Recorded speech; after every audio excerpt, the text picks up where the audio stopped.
Hello, everyone, and thanks for listening to the Quality Hub, Chatting with ISO Experts. I'm your host, Xavier Francis, and today we have an exciting episode as we're going to discuss a major acquisition in our industry, LRQA's acquisition of Core Business Solutions.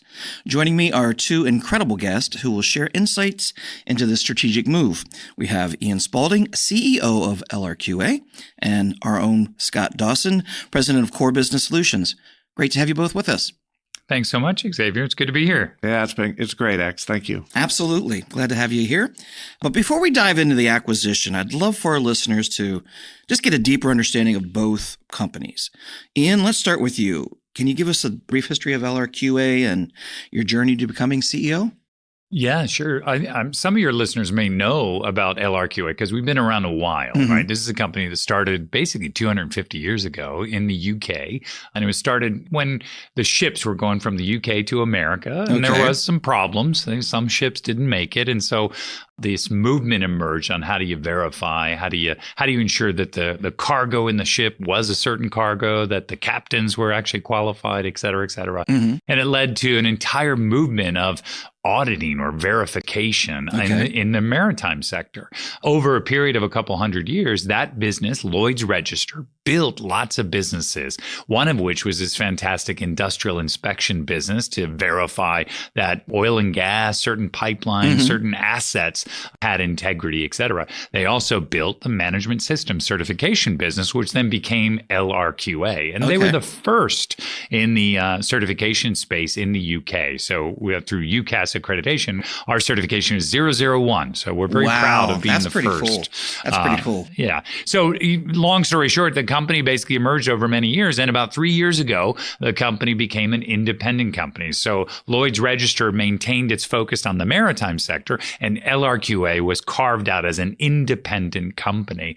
And so here we are now 3 years into our independence, and we're about 6,000 people globally. We operate in 150 countries around the world, but we still do a lot of the core services that we've done for hundreds of years. It's auditing, verification, certification to, probably 20 different sectors out there and 55,000 different customers. Wow. Now, how did you become CEO?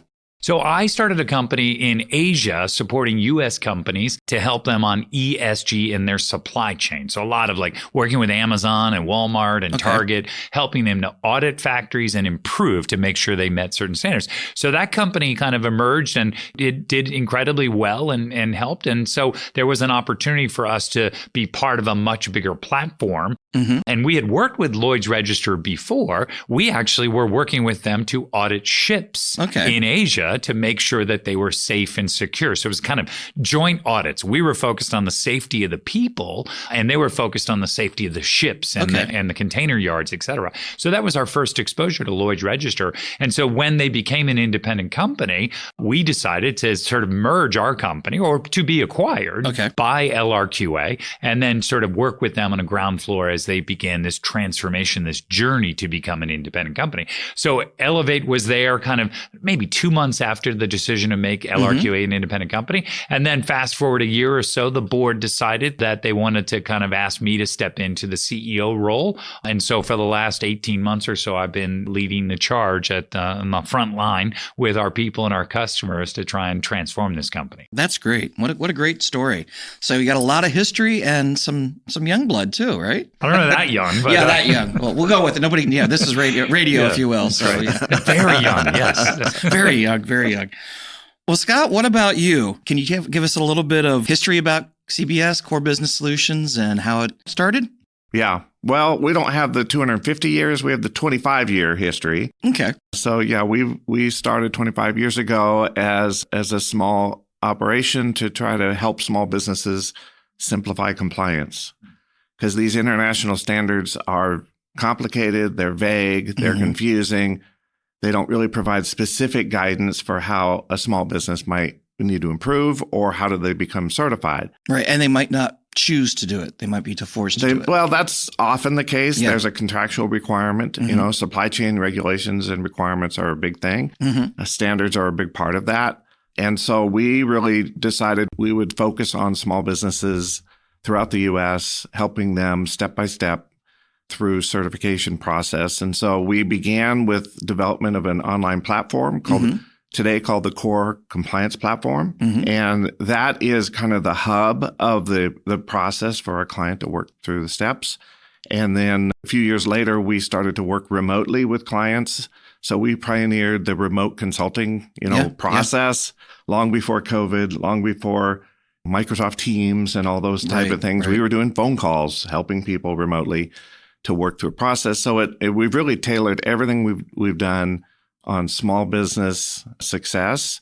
A lot of small businesses are family owned, like our company. Yeah. And we have a lot of empathy for the challenges of a family business and the implications of its success or failure. Yeah, absolutely. On the people and their families. So we feel a big responsibility to care for our customers, help them to be successful, and help them get to the next level if we can. Yep, absolutely. Well, this is great. Now you kind of learned a little bit of history about both of our companies, and which is now together. Yes. So let's talk a little bit about the acquisition. Ian, can you tell us about the rationale behind LRQA acquiring CBS and what made CBS attractive for you? Yeah. So first off, LRQA, we as I mentioned, we're kind of in 150 countries. Mm-hmm. Most of the business, though, we do is a lot in Europe and the UK. Okay. And so I think our focus was, we have a very strong business here in the United States, but I think our expectation was we were a little bit smaller than the market would suggest. Right. We all know the market in the US is very big. And for us to grow, we knew we needed to diversify, we needed to focus, et cetera. So we've been building out a lot of new things in the United States to sort of offer different products and services to the market. But we also thought if we could find the right partner to complement what we're doing organically, it could really give us an opportunity to grow faster and to support a much more diversified client base. So when Scott approached us, and there was a whole process of saying they might consider kind of another chapter for the evolution of Core, we were like, this could actually tick a lot of boxes. So we're like, look, it's focused on US, it's focused on SME clients, which LRQA doesn't support as much as we'd like to. Right. You guys are a little bit bigger. Those small and medium businesses might be a little bit. Yeah. So this was nice, and I love that there was a platform-enabled service, right? Mm-hmm. That's critical because now with technology the way it is, companies need to be able to have the right way to manage everything in order to ensure they meet those standards. Absolutely. So I think it ticked all those boxes. And last thing I'll just say, it comes into people, right? And so leadership, the people, et cetera. And so as I've gotten to know a lot of the team members of Core, it's a fantastic company, right? And the people are incredibly client-centric, and that's what we do as well at LRQA. So we just need to make sure how do we kind of take the best of both of these great organizations, see how we can do even more impactful work together. Absolutely. Absolutely. That certainly does make a lot of sense. Now, Scott, from your perspective, what was appealing about LRQA? Well, I've been always focused on how do we reach more clients and be able to extend our footprint, if you will. Mm-hmm. And we've grown over the years as an independent company. Absolutely. But a couple of years ago, we started the search for a partner. And if anyone listening has sold a company, I know, Ian, you have sold a company. Yep. It's a roller coaster. It's Yes. an exciting event. It's a big step in the life of a company. Absolutely. But we really found LRQA just a fantastic group of people with a terrific vision where we could fit into a business model and continue our focus on small business and help a larger organization reach little companies. Yeah. Because our customers need a lot of hand-holding. Yeah. And we're kind of set up for that.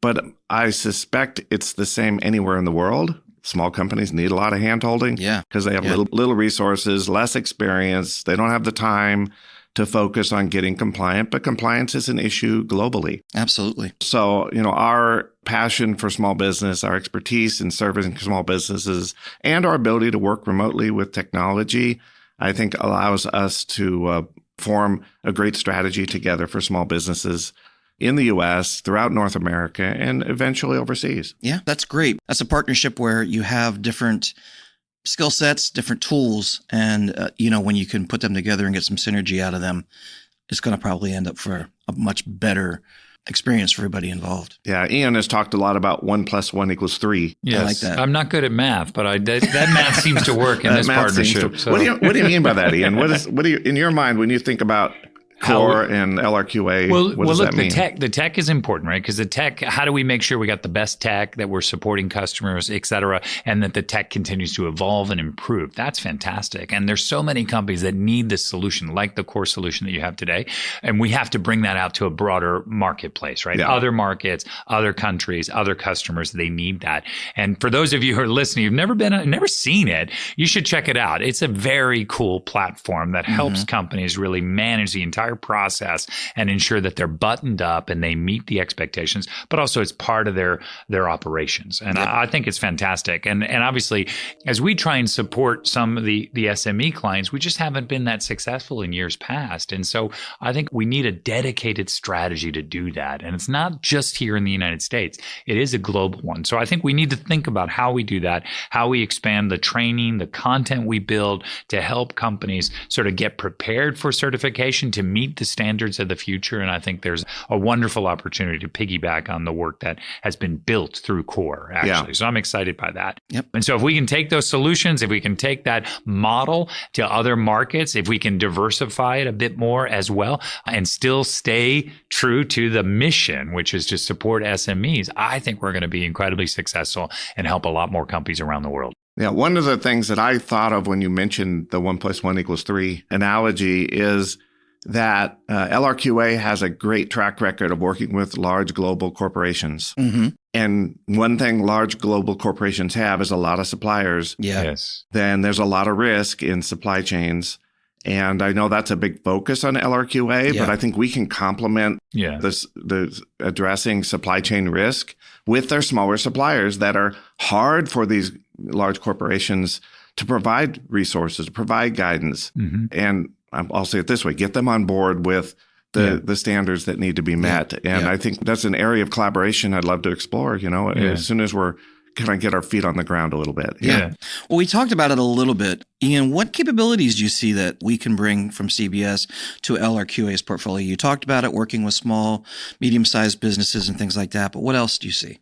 Well, I mean, look, look, cyber, ESG, meeting so many different standards out there. There's a lot of complexity to this stuff. And I think a lot of companies, they do need a little bit of help and guidance, right? So I think that's something that I think we just take for granted when we work for bigger companies and just come along and do certification. So the opportunity to have tools, content, training, and systems to be able to support companies on that journey is fantastic. And we just want to multiply those efforts and bring it to new markets and new customer base, around the world. Right. So I think that's fantastic. And I want to do that. I mean, Scott, you just mentioned about the supply chain, right? Never before, now we see in some markets, there are regulations that dictate you can't just say as a company that I meet certain standards. Now the expectations with some of the legislation that's emerging is you have to run those standards down into your supply chain, whether that be cybersecurity, whether that be ESG or a range of different standards. And I think that's a wonderful offering because not every company, to your point, is prepared for that, right? Not every supplier is at the same maturity level. So I think if we can help bigger companies extend their standards, their performance, their expectations down to the broader supply chain in their operations, I think we're helping the big companies as well. And I think that's a great point. And I think we need to kind of invest in that and figure out how we do that. So, Ian, one of the things that I'll take a step forward just to illustrate is that here in the U.S., there's a new regulation, cybersecurity regulation called CMMC, Cybersecurity Maturity Model Certification, if I got the words right there. And it has that top-down kind of requirement that while at its essence, it's protecting sensitive Defense Department documentation as it flows down through the supply chain. Right. So this is, a lot of corporations have to deal with not only how do they ensure their networks are up to speed, but how do they ensure that the first tier, second tier, eighth tier, ninth tier suppliers are protecting that documentation as well. And that's hard. And no matter who the company is, they don't have the resources in-house to provide the practical solutions, especially for small business, because small business, limited time, limited resources, limited budgets. So they're looking for an affordable way to deal with a requirement like CMMC or ISO 27001 or ISO now 42001, one of the new ones on that's AI, isn't it? AI. Yep, that's right. But these are these are supply chain standards Yeah. ultimately. And you have to look at it kind of up and down through the entire industry to make sure that risk is being averted. It's the key part of it. I mean, we work with a number of very, very large defense companies, and they are also scrambling. They're trying to figure out how to support their tier 1, tier 2, tier 3 suppliers to make sure that they meet the standards. And I think the most common sort of feedback we get is these guys are not prepared, right? These suppliers are not prepared. They never knew they had to do two-factor authentication. Right. They never knew they had to have secure information in certain vaults, if you will, to protect the data and the privacy, et cetera. And some of these are incredibly small enterprises, and they just need a little bit of help, support. So as standards get put out there, I think all of us need to recognize that there needs to be some training, some education, some handholding to help companies meet those standards. And I think that's a wonderful thing that Core does really well. So I want to make sure that we connect the dots on behalf of our customers as well. Yeah. And I kind of think of it as closing the loop. Yeah. Because you can through a procurement process, you can flow down these requirements. And yes, they're stated in a contract. And yes, there are international standards where you can look up what the requirements are. But how do you close the loop to make sure your suppliers are meeting those requirements, implementing effective processes to avert those risks is key. And so an organization like LRQA/CBS can provide that assurance top down and bottom up, both, that we close the loop on these standards and really, in this case, protect the information that needs to be protected. And a lot of these standards, like CMMC, it's a pass or fail. I mean, when you get into some of the ISO stuff, you have to mitigate certain things, but you choose how to do it. In this case, and I'm sure with some of the ESG and others, you either have to do it or you don't get the business. You know why that is, X? Because your system is either secure or it's not. Right. So it's not like we're mostly secure. Right. Or we're slightly insecure. Yeah. Because that's a door through which someone could infiltrate a network and steal important documentation. So you got to button it up. That's absolutely right. Well, Scott, how do you see being part of LRQA to enhance the services that we now offer? Well, I think it's first of all having a view of the industry that's much broader than what we've focused on, because we focus mostly on U.S. small business, which is a big market. We work in all 50 states, and we have to stay busy with that. But we get inquiries outside the U.S., but we haven't focused, and we don't have resources to really assist right now. A year from now, we can do another podcast to talk about the great ways we've expanded, and offered solutions beyond what we've been able to do. We needed a partner to help us get to that next level as a business. And so we can bring our resources and, hand in hand, go down the path of dealing with challenges that are evolving every day globally, whether it's a big company, medium-sized company, small company, startup company, doesn't matter. This is a very complicated business environment to be working in. And as a team, as a large team now, we're here to solve those problems. Yeah. How about you, Ian? How do you feel that CBS fits into LRQA's broader strategic goals? You did say quite a bit about it, but anything else? No, I mean, look, the tech is important because I think we got to make sure that we bring that tech because it's fantastic. So how do we bring it to more markets and more customers? I was even sort of, after I was first demoed the tech, I reached out to our team and I was like, how do we manage this within our own company, within LRQA? And it's a hodgepodge of ways of doing it. It's not as buttoned up as I'd like. And this is kind of what we do. Right. So this was like, all right, there's a better way. Yeah. So I really want to double down on that and take that to new markets and expand that. You don't find that in the market too much. Right. And if more customers knew about it, I think they'd feel like there's a better way. Yeah, I would agree. So Scott, what excites you the most about this new chapter for CBS? Well, it's just opening new doors for us to serve more customers and stay true to our mission, simplifying compliance for small business. But the vast majority of companies, not only in North America, but around the world, are small companies. The big organizations, they are complicated. They're big. They have broad needs. They have complicated needs. But there's a lot of work in this world that gets done by small businesses, and we have to all work together to meet these standards. So as a business owner, I'm just thrilled to have a partner to work with and see things from a broader lens and drill down into other kinds of requirements that we've not had a chance to work with. So I think the sky's the limit at this point. That's my 1 + 1 + 3 equals 3 analogy there. Maybe 3.5. Right? 3.5. There you go. Well, this has been great. Lots of information. Do either of you have anything else that you want to add before we finish today?